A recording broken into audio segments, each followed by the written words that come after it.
Polisi membuka kemungkinan akan ada tersangka baru di kasus Subang atau kasus pembunuhan ibu dan anak di Subang. Kasus pembunuhan ini sudah memunculkan 5 tersangka, 2 di antaranya sudah ditahan. Dari 5 tersangka itu, 4 orang masih mengelak dan menegaskan tak terlibat pembunuhan. Jelang rekonstruksi kasus Subang, polisi membuka kemungkinan ada tersangka baru. Tersangka baru kasus Subang bisa bertambah jika DNA asing yang ditemukan di jenazah Tuti Suhartini dan Amalia Mustika Ratu sudah terungkap.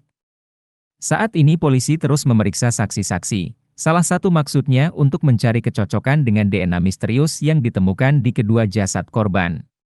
Pemeriksaan DNA terhadap para saksi masih terus dilakukan untuk mencocokkan dengan DNA misterius yang ditemukan di jasad kedua korban, kata Kombes Surawan, sekali Direktur Reserse Kriminal Umum Polda Jabar, saat ditemui di TKP kasus pembunuhan ibu dan anak di Jalan Cagak Subang, Senin, 13 November 2023, sore.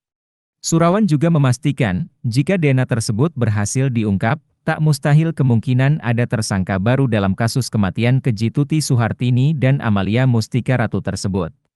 Kami bersama Puslap 4 masih terus selidiki 2 DNA misterius tersebut, untuk mengungkap peran kedua orang yang DNA-nya ditemukan di TKP, katanya. DNA misterius itu ditemukan polisi di mobil Alphard.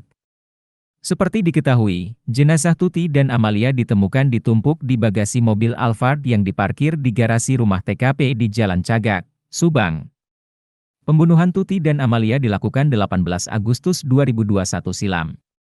Adegan Yosep Hidayah mengangkut jasad putrinya, Amalia Mustika Ratu ke bagasi mobil Alphard diperagakan pada prarekonstruksi di tempat kejadian perkara, TKP, Kamis, 2 November 2023.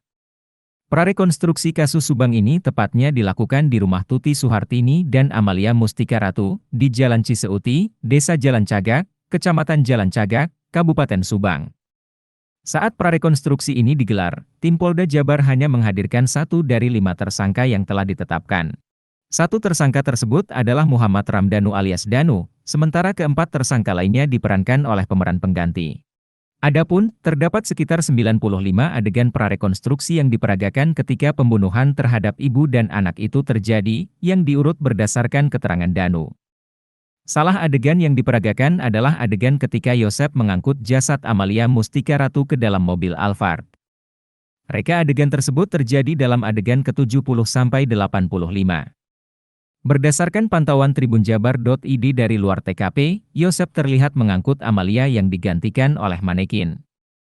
Yosep membawa jasad putrinya itu melalui pintu depan rumah, kemudian mengarah ke bagasi mobil Alphard yang terparkir tepat di sampingnya. Kemudian, Yosep menyimpan jasad Amalia tepat di atas jasad Tuti yang telah terlebih dahulu disimpan oleh 3 tersangka lainnya. Setelah adegan memasukkan kedua jasad ibu dan anak tersebut, pada adegan ke-94, Danu terlihat sibuk membawa sebuah ember berisi air.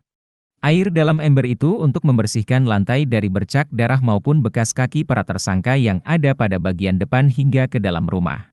Setelah membersihkan lantai, adegan prarekonstruksi pun selesai, Danu kembali pulang menggunakan motor bebek menuju arah Jalan Cagak. Sementara Yosep dan kedua anak Mimin tak diketahui kemana perginya setelah itu.